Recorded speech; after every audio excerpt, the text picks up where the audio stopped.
दोस्तों, हम last video में देख चुके हैं कि धारा 144 कैसे लगाया जाता है।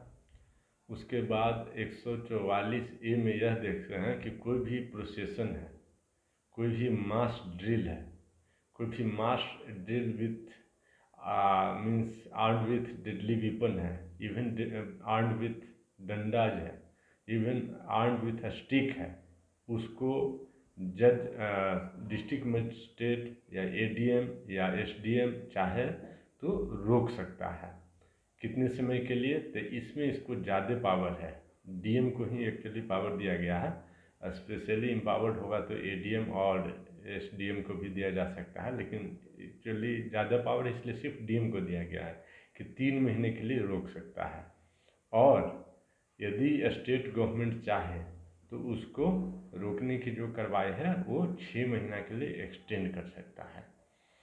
और अब हम देखेंगे कि 145 सेक्शन, जिसमें कि बोलता है कि कोई भी लैंड को लेकर डिस्प्यूट होने वाला है और जिससे लॉ एंड ऑर्डर प्रॉब्लम हुआ, क्योंकि लैंड डिस्प्यूट हम यहाँ नहीं सोल्व कर रहे हैं, हम यहाँ पढ़ रहे हैं सीआरपीसी क्रिमिनल, वर्ड है क्रिमिनल प्रोसीजर कोड।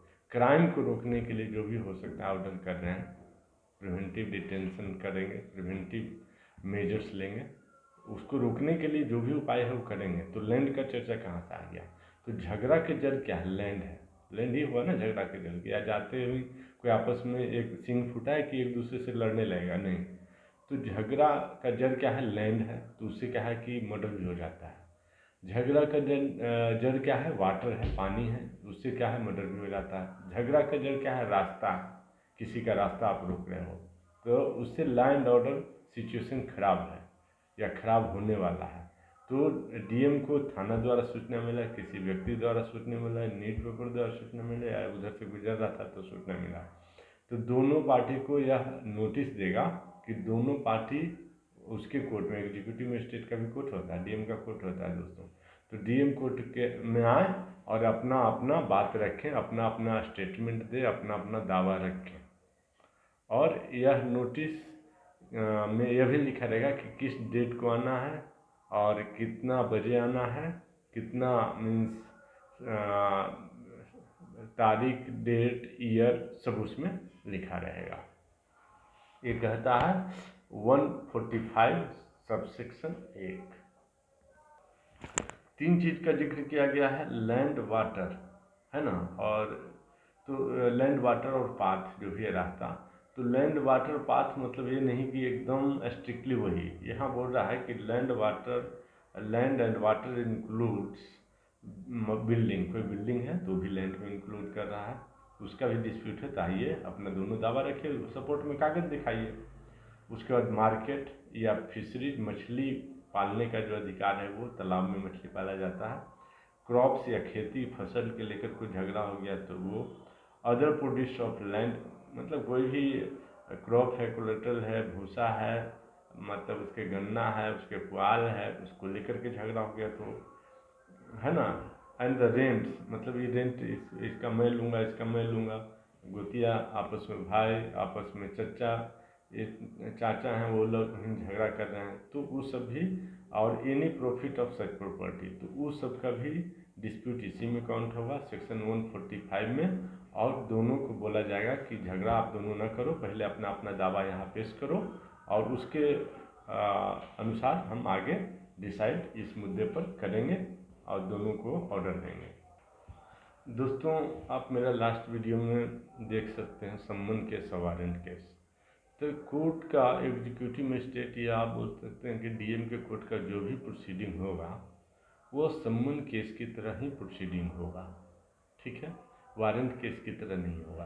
तो सम्मन पहले सर्व होगा, लेकिन सम्मन सर्व होने से वह नहीं आ रहा है, सम्मन को इवेट कर रहा है, सम्मन को ले नहीं रहा, और सम्मन देखते ही पुलिस वाला ले गया तो भाग जाता है, तो क्या करो, उसके घर के कंस्पिक्यूअस प्लेस पे, मतलब दृष्टिगोचर जगह पे, जहाँ से जैसे दरवाजे पे चिपका दो, दरवाजे के साइड में दीवार पे चिपका दो, एक थाने में चिपका दो, एक डीएम के कोर्ट के बाहर चिपका दो, तो माना जाएगा कि नोटिस हैज बीन डुली सर्व, कि आप इतना समय पे, इतना तारीख को, इतना ईयर में कोर्ट में आकर अपना दावा प्रस्तुत करें और झगड़ा न करें। आप स्टेटस को बनाए रखें। स्टेटस मीन्स जैसा स्टेटस है वैसा बरकरार रखें।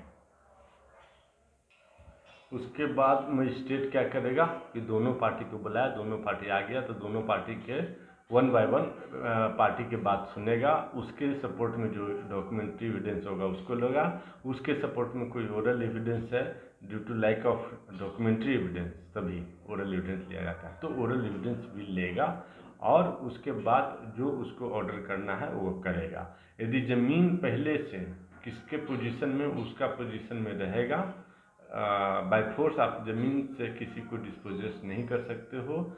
Otherwise by the procedure established by law या कोर्ट के प्रोसीजर को फॉलो करके। हाँ, यदि आप अपने दावा करते हो तो दावा के पुष्टि हो जाती है आपका डॉक्यूमेंट्री प्रूफ द्वारा या अन्य प्रूफ द्वारा, तो आपको ज़मीन ट्रांसफ़र किया जाएगा, आपको फिर पोजीशन दिया जाएगा। लेकिन आप खुद पोजीशन किसी ज़मीन का नहीं ले सकते। पोजीशन उसी का रहेगा जिसका पोजीशन पहले से लीगल पोजीशन था, लीगल पोजीशन था। ठीक है। यदि कोई व्यक्ति किसी को ज़मीन से डिस्पोसेस कर दिया है तो क्या करेगा कोर्ट कि पहले जिसका पोजीशन में उसका पोजीशन में ज़मीन दो, 12 साल से लास्ट किसका पोजीशन में उसका पोजीशन में ज़मीन दो। कोर्ट की कार्रवाई होगी, कोर्ट की इंक्वायरी होगी, कोर्ट में ट्रायल होगा, कोर्ट में एविडेंस और नोट होगा, समन ट्रायल होगा। उसके बाद डिसाइड करेंगे कि ज़मीन किसका कौन पोजीशन लेगा। और जब तक इंक्वायरी ट्रायल चल रहा है तब तक ज़मीन जिसके पोजीशन में लास्ट 12 ईयर से था उसी के पोजीशन में ज़मीन रहेगा। आगे कहता है कि सब एविडेंस को लेने के बाद कोई भी आपका ज़मीन का झगड़ा हो गया है, पानी का झगड़ा है, घर का झगड़ा है, रेंट का झगड़ा है या किसी और तरह का कोई झगड़ा है, तो दोनों पार्टी के एविडेंस लेने के बाद मजिस्ट्रेट जो भी जजमेंट देगा, ऑर्डर करेगा, वह फाइनल होगा।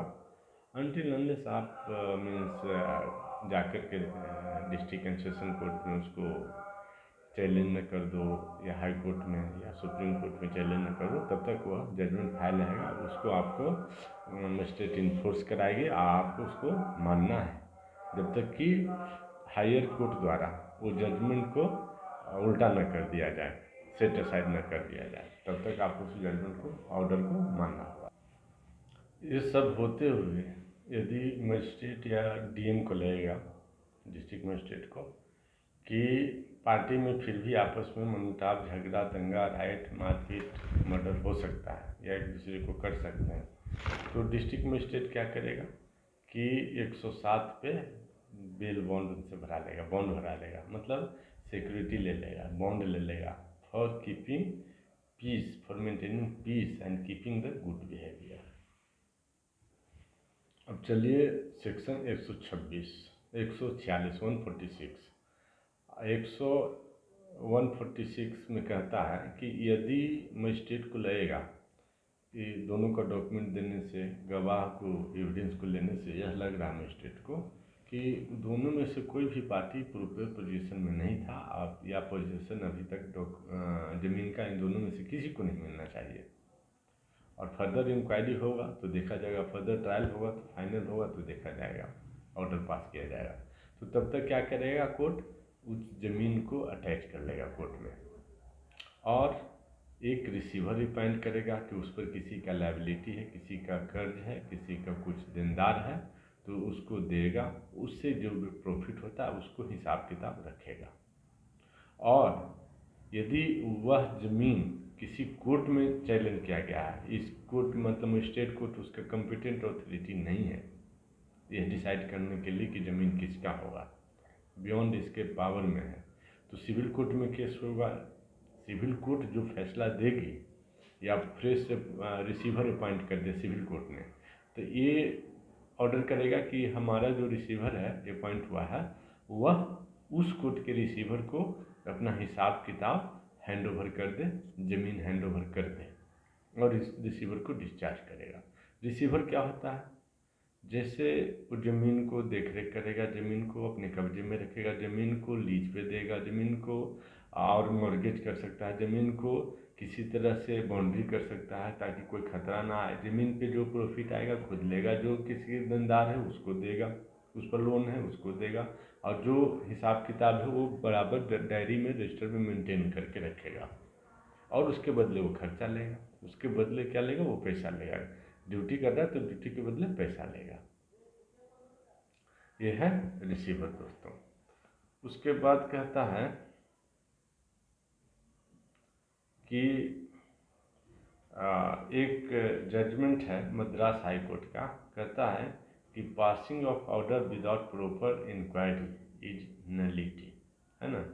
ये मेनन वर्सेस सुलेमान का केस में मद्रास हाई कोर्ट ने 2000 में कहा कि बिना प्रॉपर इंक्वायरी किए, बिना एविडेंस लिए आप कुछ भी ऑर्डर पास कर रहे हो, चाहे वह डीएम का कोर्ट हो या बाकी दूसरे कोर्ट तो करेगा नहीं बिना एविडेंस लिए, तो वो क्या होगा? नल एंड वाइड होगा वैसा ऑर्डर, ये कह रहा है।